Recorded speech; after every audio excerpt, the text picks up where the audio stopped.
E se eu te dissesse que um homem caminhou sobre a terra, viveu 365 anos e então simplesmente desapareceu sem experimentar a morte? Não estamos falando de mitologia grega ou lendas orientais. Estamos falando de um registro bíblico que atravessou milênios, desafiou arqueólogos, intrigou teólogos e continua a provocar questões sobre os limites da existência humana. Enoque, o sétimo desde Adão, um homem que andou com Deus e então não foi mais visto, porque Deus o tomou. Esta é a história mais enigmática da humanidade primitiva, e o que você está prestes a descobrir sobre seu desaparecimento, sobre as evidências arqueológicas que cercam sua época e sobre o impacto psicológico que isso teve na consciência humana, vai transformar completamente sua compreensão sobre o destino final da humanidade e nosso propósito neste planeta. Imagine uma manhã como qualquer outra no mundo antediluviano, o sol nascendo sobre uma terra que ainda carrega marcas do Éden perdido. Enoque acorda, mas diferente de todos os outros dias de sua longa vida, este será diferente.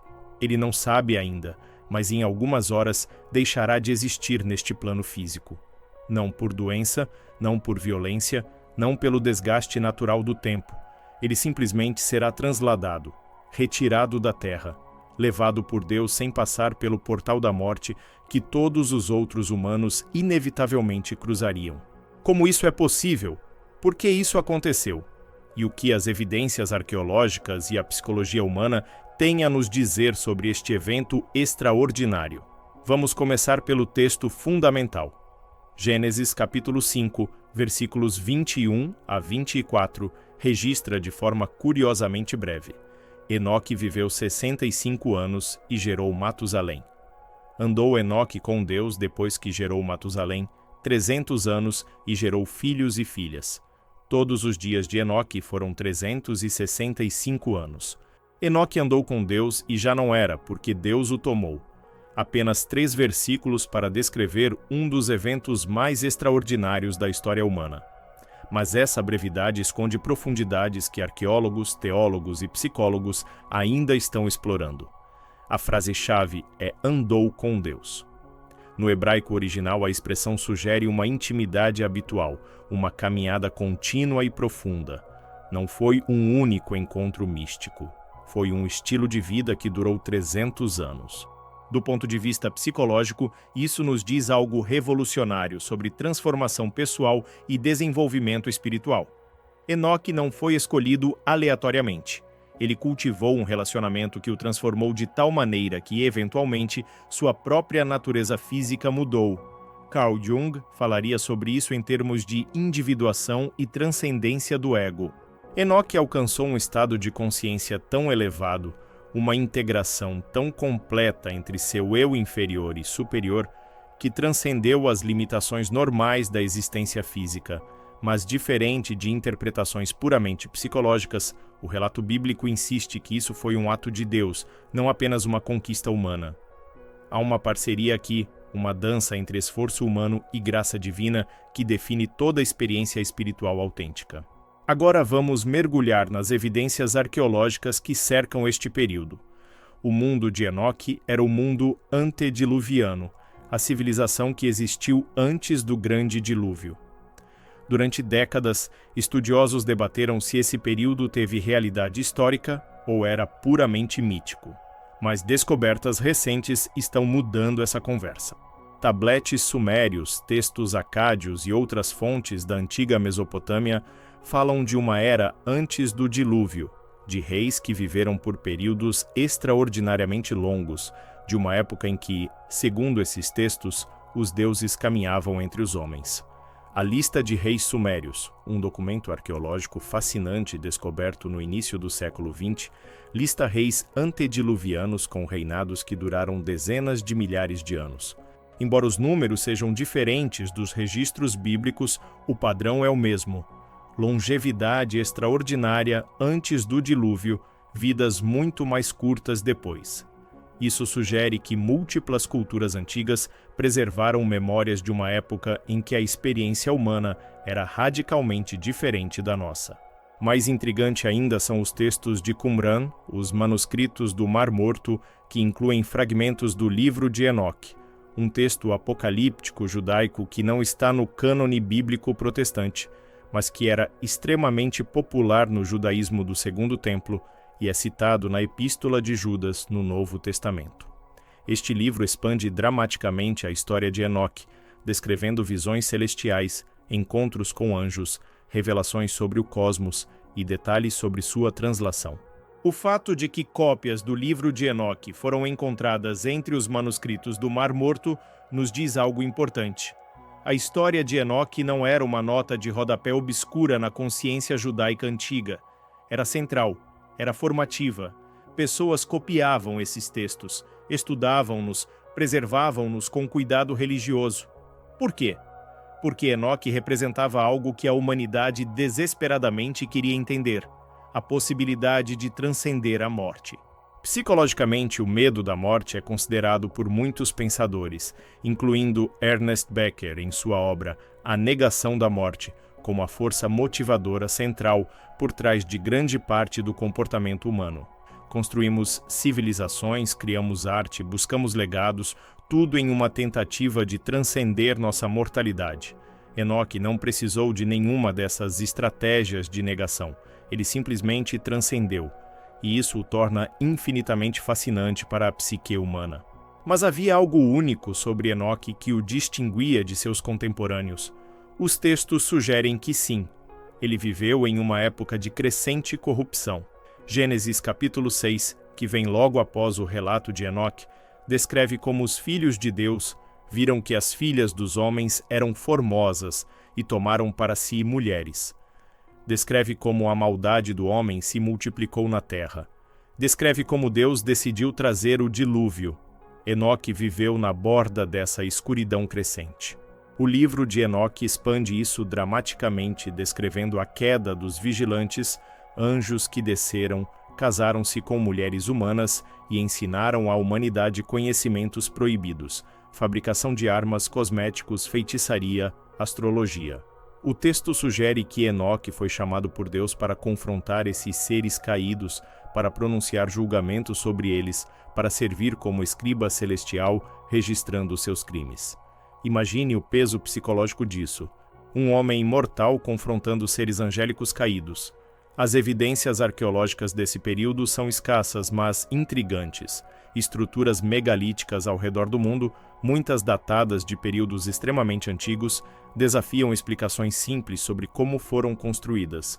Göbekli Tepe, na Turquia, por exemplo, data de aproximadamente 10.000 anos antes de Cristo, muito antes do que se acreditava ser possível para construções tão sofisticadas. Suas pilastras em forma de T, decoradas com relevos de animais e símbolos abstratos, sugerem uma civilização com conhecimento e organização muito além do que esperaríamos de caçadores-coletores. Poderia Göbekli Tepe ser um eco, uma memória em pedra do tipo de civilização que existia antes do dilúvio? Não podemos provar isso conclusivamente, mas é fascinante que culturas ao redor do mundo preservaram memórias de uma época de ouro primitiva, uma era antes do dilúvio, quando a humanidade tinha conhecimento e capacidades que depois foram perdidos.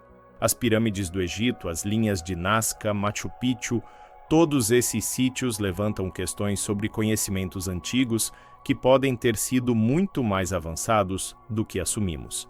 Voltemos a Enoque. Depois de 300 anos andando com Deus, depois de testemunhar a degradação crescente da humanidade, depois de confrontar anjos caídos e registrar visões cósmicas, ele desapareceu. Hebreus capítulo 11, versículo 5, nos dá mais detalhes. Pela fé, Enoque foi trasladado para não ver a morte e não foi achado, porque Deus o trasladou. Antes da sua trasladação, alcançou o testemunho de que agradara a Deus. A fé foi o mecanismo. Agradar a Deus foi o resultado dessa fé, e a translação foi a consequência final. Psicologicamente, isso estabelece um padrão que ressoa através de toda a experiência espiritual humana, transformação através de relacionamento. Enoque não se transformou através de disciplinas ascéticas isoladas, embora certamente houvesse disciplina em sua vida. Ele se transformou através de caminhada contínua com Deus. A psicologia moderna redescobriu a importância central dos relacionamentos para o desenvolvimento humano. Somos fundamentalmente seres relacionais. Nossa identidade é formada em relacionamento. Nossa cura acontece em relacionamento. Nossa transformação é catalisada por relacionamento. Mas o que significa caminhar com Deus em termos práticos? Os textos antigos sugerem que Enoque era um profeta, um escriba, um mediador entre o céu e a terra. Ele recebia revelações e as transmitia. Ele intercedia pelos anjos caídos, embora sua intercessão fosse recusada. Ele alertou sua geração sobre o julgamento vindouro. Judas, versículo 14, cita uma profecia de Enoque. Eis que é vindo o Senhor com milhares de seus santos, para fazer juízo contra todos. Esta profecia, proferida pelo sétimo desde Adão, ainda não se cumpriu completamente, o que significa que as palavras de Enoque ressoam através de toda a história humana até o presente. Pense no impacto psicológico de ser Enoque. Você vive em uma era de crescente escuridão. Você vê as consequências do conhecimento proibido, da hibridação entre humanos e seres angélicos, da violência e corrupção se espalhando como câncer. Você conhece o julgamento que está vindo, você profetiza sobre ele. Mas você também experimenta uma intimidade com Deus que transcende tudo isso. Você anda com ele, você fala com ele, você o conhece. Há um conceito em psicologia chamado locus de avaliação. Pessoas com locus de avaliação externo derivam seu senso de valor e identidade das opiniões dos outros. Pessoas com locus de avaliação interno derivam-no de seus próprios padrões e valores. Mas Enoque tinha algo além de ambos. Seu locus de avaliação estava em Deus. Ele não se importava com o que sua geração corrupta pensava dele. Ele não estava preso a seus próprios padrões limitados. Ele andava com Deus, e isso definia tudo. As evidências arqueológicas nos dizem que o mundo antediluviano era um lugar de paradoxos. Havia conhecimento avançado, mas também corrupção profunda. Havia longevidade, mas também violência. Havia contato entre o celestial e o terrestre, mas esse contato tinha ido terrivelmente errado. Enoque navegou por este mundo complexo mantendo sua integridade. Como? A resposta pode estar no conceito psicológico de resiliência. Pesquisas modernas sobre resiliência identificaram vários fatores-chave: relacionamentos de apoio, senso de propósito, capacidade de encontrar significado no sofrimento, esperança orientada para o futuro. Enoque tinha todos esses elementos. Seu relacionamento com Deus era seu apoio último. Seu papel como profeta e escriba lhe dava propósito. Sua compreensão do plano de Deus permitia que encontrasse significado mesmo no caos ao redor. Sua visão do julgamento vindouro e da redenção final lhe dava esperança. Mas havia mais. Enoque também teve um filho, Matusalém, cujo nome profético significa "quando ele morrer, virá". Tradições antigas sugerem que Enoque profetizou que o dilúvio viria no ano em que Matusalém morresse. E de fato, se calcularmos as cronologias de Gênesis, Matusalém morreu no ano do dilúvio, aos 969 anos, o homem mais longevo já registrado. Enoque deu a seu filho um nome que era uma profecia, um lembrete constante de que o julgamento estava chegando. Imagine o peso psicológico de nomear seu filho "quando ele morrer, virá". Toda vez que você chamasse seu nome, seria um lembrete do julgamento iminente. Mas também seria um lembrete de que Deus estava no controle, que havia um plano, que o mal não teria a última palavra. Esta é a psicologia da esperança profética, a capacidade de olhar para um futuro aparentemente sombrio e, ainda assim, ver o propósito de Deus se desenrolando. Agora vamos examinar o momento real da translação de Enoque. Os textos não nos dão detalhes cinematográficos. Não há descrição de uma luz brilhante, de anjos descendentes, de uma carruagem de fogo como a que levaria Elias séculos depois. Apenas a declaração simples e profunda: Deus o tomou. Mas o que isso significou fisicamente? Espiritualmente? Psicologicamente? Fisicamente significa que Enoque não experimentou a decomposição. Seu corpo, de alguma forma, foi transformado ou preservado. Paulo, em 1 Coríntios capítulo 15, fala sobre a ressurreição usando linguagem que pode nos dar pistas. Semeia-se corpo natural, ressuscita corpo espiritual. Nem todos dormiremos, mas todos seremos transformados. Enoque foi transformado sem dormir, sem morrer. Ele foi o primeiro humano a experimentar o que Paulo descreveria milênios depois. Espiritualmente significa que Enoque entrou na presença de Deus de uma forma que nenhum outro humano havia experimentado até aquele ponto. Ele cruzou o véu entre o temporal e o eterno enquanto ainda estava vivo. O livro de Enoque descreve viagens celestiais elaboradas, visões de tronos, encontros com arcanjos, revelações sobre o funcionamento do cosmos. Se esses relatos têm alguma base em experiência real, Enoque estava tendo encontros místicos que transcendiam completamente a experiência humana normal. Psicologicamente, a translação de Enoque representa a realização final da jornada de individuação. Jung descreveu a individuação como o processo de integração dos aspectos conscientes e inconscientes da psique, levando a uma sensação de totalidade. Mas Enoque foi além mesmo disso. Ele integrou não apenas seu ego e sombra, seu consciente e inconsciente, mas também sua natureza terrestre e celestial. Ele se tornou plenamente humano e plenamente espiritual, simultaneamente. Há evidências arqueológicas de que culturas antigas ao redor do mundo preservaram histórias de figuras que ascenderam ao céu. Na mitologia suméria, há Ziusudra, o herói do dilúvio que foi levado pelos deuses para viver eternamente. Na mitologia grega, há Héracles, que ascendeu ao Olimpo. Na tradição hindu, há Elias. Espera, Elias é bíblico, não hindu. Mas o ponto é que múltiplas culturas têm arquétipos de seres humanos que transcenderam a morte. Isso sugere que a história de Enoque toca em algo profundo na psique humana, um anseio universal por transcendência. Mas Enoque não foi apenas transladado para seu próprio benefício. Sua translação teve um propósito maior. Ela serviu como testemunho para sua geração de que havia uma alternativa à corrupção e morte que o cercava. Em meio a uma civilização se afundando em escuridão, um homem foi levado para a luz. Isso deve ter sido simultaneamente encorajador e condenatório. Encorajador porque demonstrou que a comunhão com Deus era possível. Condenatório porque revelou que os outros não estavam escolhendo esse caminho. Psicologicamente, isso ilustra um fenômeno que vemos repetidamente: o poder do exemplo. Uma pessoa vivendo de forma radicalmente diferente pode transformar a consciência de uma comunidade inteira. Rosa Parks se recusando a ceder seu assento. Gandhi jejuando pela paz. Madre Teresa servindo os pobres. Enoque andando com Deus. Esses exemplos nos desafiam, nos inspiram, nos convocam a algo maior. As evidências arqueológicas também nos mostram que o mundo antediluviano tinha sistemas de escrita. Tabletes cuneiformes datados de períodos muito antigos demonstram que a humanidade primitiva não era tão primitiva quanto às vezes imaginamos.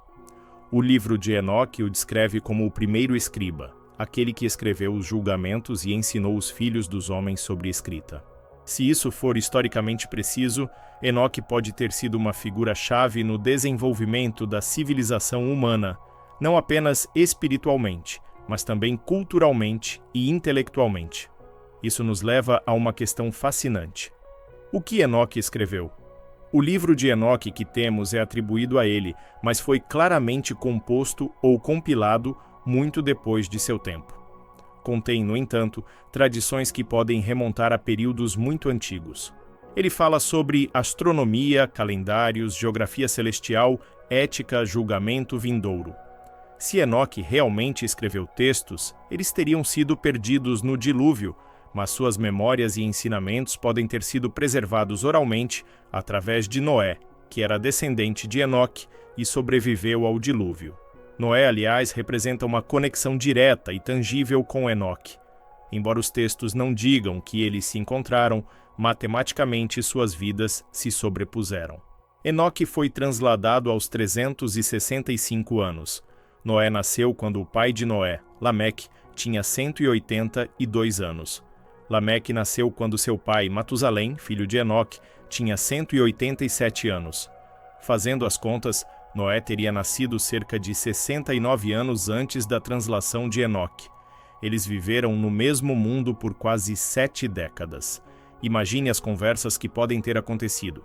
Enoque, o homem que andava com Deus, falando com o jovem Noé, que um dia construiria uma arca e salvaria a humanidade. Que sabedoria foi transmitida, que visões foram compartilhadas, que preparação aconteceu.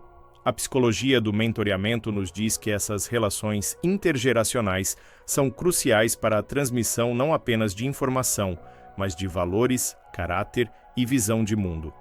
Enoque também teve outros filhos e filhas além de Matusalém.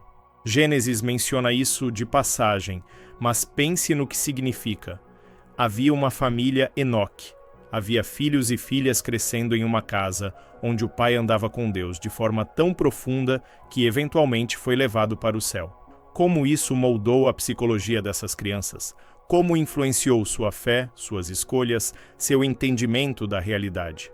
Tragicamente, a maioria dos descendentes de Enoque, exceto a linha através de Noé, provavelmente pereceu no dilúvio. Isso nos leva a uma verdade psicológica difícil. Proximidade à santidade não garante transformação pessoal.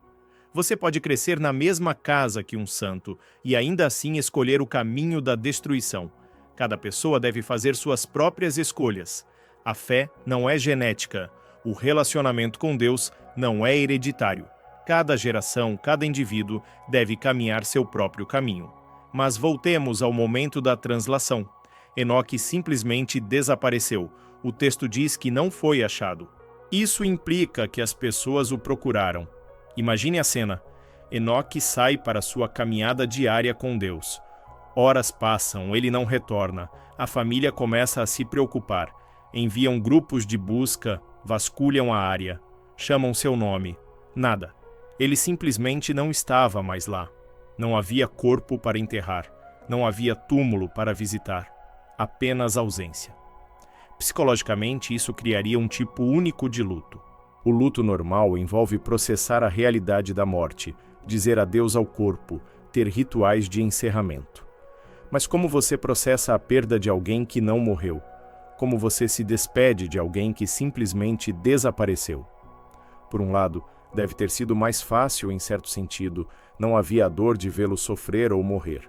Por outro lado, deve ter sido mais difícil, não havia encerramento. Apenas mistério. Mas para aqueles que entenderam o que havia acontecido, que acreditaram que Deus o havia tomado, deve ter havido uma mistura de tristeza e alegria. Tristeza pela perda da presença física dele. Alegria porque ele estava agora com Deus de uma forma mais plena do que nunca. Esta é a complexa psicologia da esperança cristã. Choramos nossas perdas, mas não como aqueles que não têm esperança. As evidências arqueológicas do período antediluviano são por natureza escassas. O dilúvio global teria destruído ou enterrado profundamente a maioria dos artefatos dessa era. Mas há camadas geológicas, formações fósseis e outras evidências que alguns pesquisadores acreditam apontar para um evento catastrófico global de magnitude sem precedentes. Não há consenso científico sobre isso, mas é fascinante que mais de 200 culturas ao redor do mundo preservaram histórias de dilúvio, muitas com detalhes notavelmente semelhantes. O que isso nos diz? Que a humanidade preserva memórias de eventos traumáticos coletivos através de histórias. A narrativa é como processamos experiência, é como damos sentido ao caos, é como transmitimos sabedoria às gerações futuras. Enoque, o primeiro escriba, entendia isso. Ele registrou, ele escreveu, ele preservou. E embora seus escritos originais possam ter sido perdidos, sua história sobreviveu porque foi incorporada à narrativa sagrada da humanidade. Agora vamos considerar o que a translação de Enoque nos ensina sobre o destino final da humanidade. Paulo escreve em 1 Tessalonicenses, capítulo 4, sobre o arrebatamento da igreja. Os que ficarmos vivos seremos arrebatados juntamente com eles nas nuvens a encontrar o Senhor nos ares. Enoque foi um prenúncio disso. Ele demonstrou que é possível para seres humanos serem levados para encontrar Deus sem passar pela morte. Ele foi a prova de conceito, o protótipo, o primeiro fruto de uma colheita que ainda está por vir. Psicologicamente, isso aborda nosso medo mais profundo e nosso maior anseio: medo da morte, anseio por transcendência. Enoque nos mostra que ambos podem ser resolvidos. A morte não é inevitável para todos. A transcendência não é impossível. Há um caminho para além da mortalidade, e esse caminho envolve caminhar com Deus. Mas por que Enoque especificamente? Porque ele foi escolhido para esta honra extraordinária. O texto sugere que foi porque ele andou com Deus e porque agradou a Deus. Mas o que havia em Enoque que tornou isso possível? Era algo único em sua natureza ou algo que qualquer um poderia cultivar? A resposta bíblica parece ser que qualquer um poderia fazer o que Enoque fez. Hebreus capítulo 11, que lista os heróis da fé, apresenta Enoque como um exemplo para nós seguirmos. Ele não é apresentado como uma anomalia genética ou um ser sobrenatural. Ele foi um homem que escolheu caminhar com Deus e que desenvolveu um relacionamento tão profundo que transformou sua própria natureza. Isso significa que o potencial para a transcendência está latente em todos nós. Psicologicamente, isso é profundamente esperançoso. Não estamos presos à nossa condição atual. Transformação radical é possível, não através de nosso próprio poder, mas através de caminhar com Deus. Enoque não se esforçou para ser transladado. Ele se esforçou para conhecer a Deus. A translação foi a consequência natural de uma vida vivida em comunhão divina. As evidências arqueológicas também nos mostram que o mundo antediluviano tinha tecnologia e conhecimento que depois foram perdidos. Estruturas que não poderíamos replicar hoje com nossas melhores ferramentas. Conhecimento astronômico que não deveriam ter sem telescópios. Mapas que parecem mostrar continentes antes que fossem oficialmente descobertos. O que aconteceu com esse conhecimento? Foi perdido no dilúvio? Foi deliberadamente escondido? Foi preservado por tradições secretas? O livro de Enoque sugere que muito do conhecimento antediluviano veio de anjos caídos, os vigilantes, que ensinaram à humanidade segredos celestiais que não deveriam ter sido compartilhados. Metalurgia, cosméticos, astrologia, feitiçaria, armas de guerra. Segundo o texto, esse conhecimento proibido corrompeu a humanidade e acelerou o julgamento que viria através do dilúvio. Enoque foi enviado para confrontar esses anjos e pronunciar seu destino. Isso levanta questões psicológicas fascinantes sobre conhecimento, poder e responsabilidade. Nem todo conhecimento é benéfico, nem toda informação deve ser compartilhada. Há segredos que destroem aqueles que os aprendem. A árvore do conhecimento do bem e do mal no Éden já havia demonstrado isso. Os vigilantes ensinando conhecimento proibido ecoou esse padrão, e a humanidade novamente não estava preparada para o conhecimento que recebeu. Enoque navegou por este mundo de conhecimento perigoso, mantendo sua fidelidade a Deus.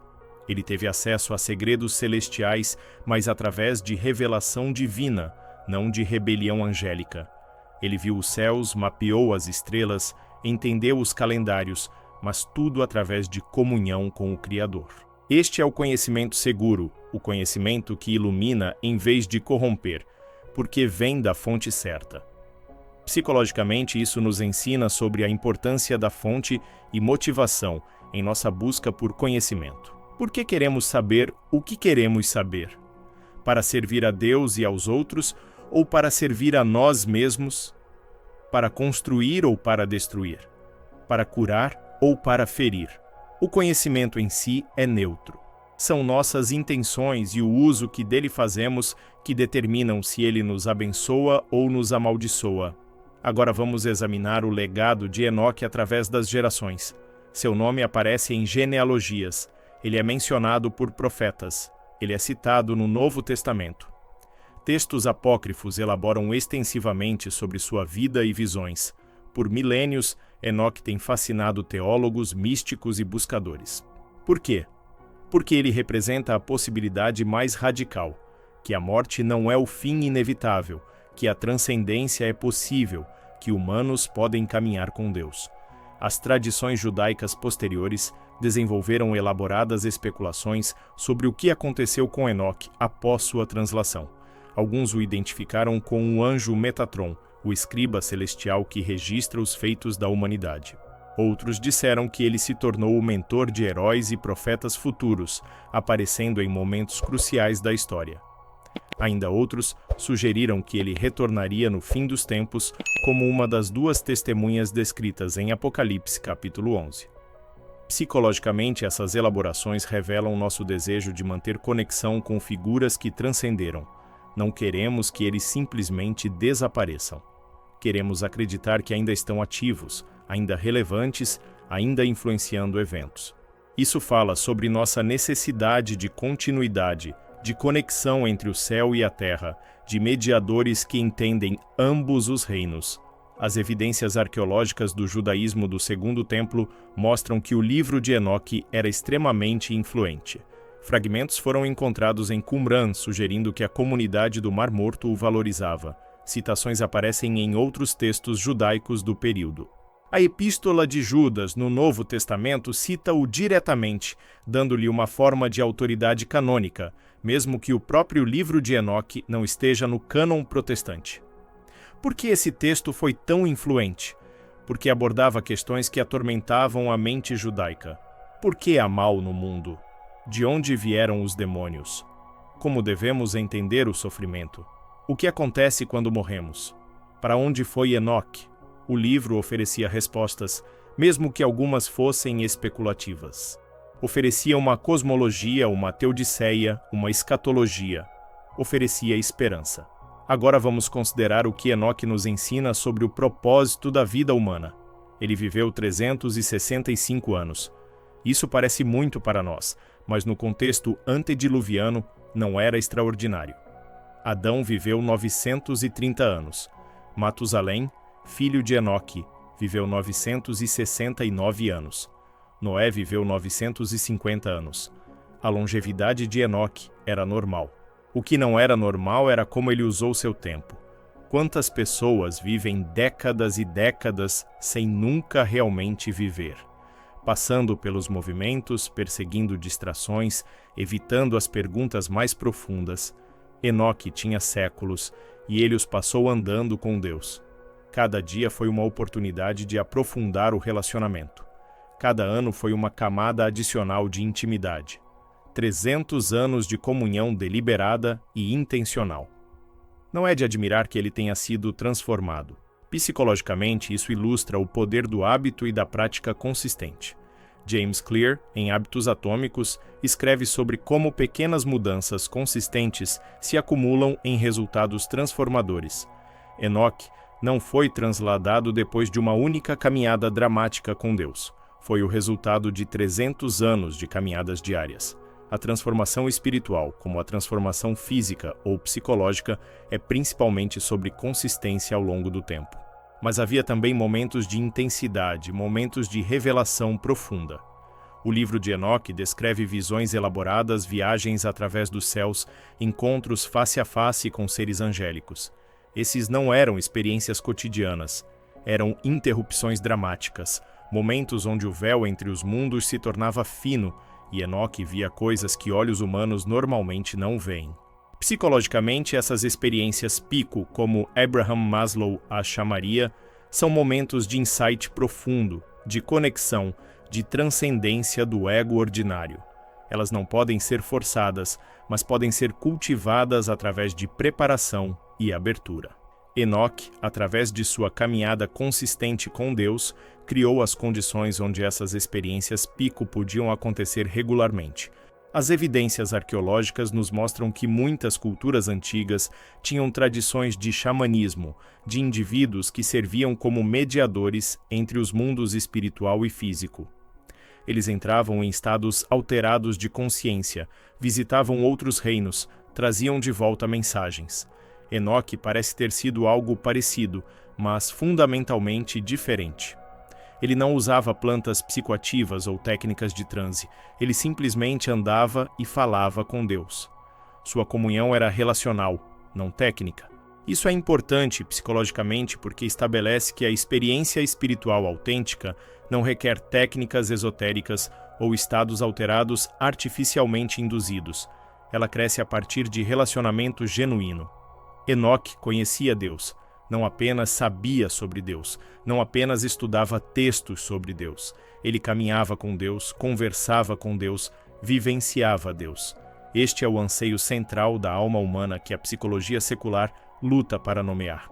Viktor Frankl se aproximou ao falar sobre a busca por significado. Carl Jung se aproximou ao falar sobre o self com S maiúsculo e o processo de individuação. Mas o que ambos estavam circulando é o que a tradição bíblica afirma diretamente. Fomos feitos para relacionamento com Deus. Tudo menos que isso nos deixa inquietos, buscando, insatisfeitos. Enoque encontrou o que todos nós estamos buscando. E sua translação demonstra o que acontece quando um ser humano realmente encontra e vive a partir desse relacionamento. A própria natureza da pessoa muda. As limitações normais da existência humana começam a se dissolver. O impossível se torna possível. O mortal veste imortalidade. Mas há um aspecto da história de Enoque que não podemos ignorar. Ele deixou as pessoas para trás. Ele tinha uma esposa, embora ela não seja nomeada. Ele tinha filhos e filhas. Ele tinha amigos, talvez discípulos.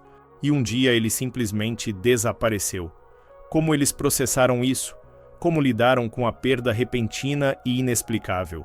Como continuaram vivendo em um mundo que Enoque havia deixado para trás? Psicologicamente, isso levanta questões sobre o custo da santidade radical. Quando somos chamados para um caminho diferente, quando seguimos a Deus de forma tão profunda que nos separa dos padrões normais da vida humana, há perdas, há separações, há solidão. Jesus advertiu sobre isso, dizendo que segui-lo poderia significar ser separado da família, incompreendido pelos amigos, rejeitado pela sociedade. Enoque viveu isso em sua forma mais extrema, separação física completa através da translação. Mas havia também um presente em sua translação para aqueles que ficaram para trás. Eles tinham evidência viva de que havia mais, que Deus era real, que transformação era possível, que a morte não tinha a última palavra. Em uma era de escuridão crescente, de corrupção se espalhando, de julgamento se aproximando, a translação de Enoque era um farol de esperança. Ela dizia: há um caminho de escape, há uma alternativa. Caminhe com Deus como Enoque caminhou. Tragicamente, poucos escolheram esse caminho. A geração de Enoque continuou em sua trajetória descendente. A violência aumentou, a corrupção se aprofundou e, eventualmente, o dilúvio veio, destruindo tudo exceto Noé e sua família. Mas a memória de Enoque sobreviveu. Através de Noé, a história foi preservada. Através das Escrituras, ela foi transmitida a todas as gerações futuras. E através dessa história, Enoque ainda fala, ainda testifica, ainda nos chama para caminhar com Deus. As evidências arqueológicas e psicológicas convergem em uma verdade simples, mas profunda. A humanidade sempre ansiou por transcendência, sempre buscou significado, sempre desejou algo além da mortalidade. E a história de Enoque declara que esse anseio não é em vão. Há mais. Há um caminho, há uma possibilidade de vida que transcende os limites normais da existência humana, mas esse caminho requer escolha, requer compromisso, requer, acima de tudo, relacionamento com Deus. Enoque andou com Deus e não foi mais visto porque Deus o tomou. Essas palavras ecoam através de milênios, desafiando-nos, inspirando-nos, convocando-nos. Elas dizem que a morte não é inevitável para todos, que a transformação é possível, que humanos foram criados para mais do que meramente existir e depois cessar de existir. Fomos criados para caminhar com nosso Criador, para conhecê-lo, para sermos transformados por esse conhecimento, até que, como Enoque, transcendamos as próprias limitações que assumimos serem fixas. Este não é um convite para escapismo místico ou rejeição do mundo físico. Enoque viveu uma vida completa. Ele teve uma família, ele cumpriu suas responsabilidades, ele serviu sua geração. Mas ele fez tudo isso enquanto mantinha uma orientação primária em direção a Deus. E essa orientação mudou tudo. Coloriu cada experiência, informou cada escolha, e eventualmente o levou para além da própria mortalidade. A história de Enoque não terminou com sua translação. Ela continua em cada pessoa que escolhe caminhar com Deus. Ela continua em cada momento de transformação, cada experiência de transcendência, cada vez que escolhemos Deus sobre o mundo. E ela encontrará sua conclusão final quando, como Paulo escreveu, todos formos transformados em um momento, em um piscar de olhos, quando a última trombeta soar e a mortalidade se vestir de imortalidade. Enoque foi apenas o primeiro. Nós que escolhemos caminhar com Deus também faremos essa jornada. A pergunta não é se é possível, a pergunta é: você vai caminhar?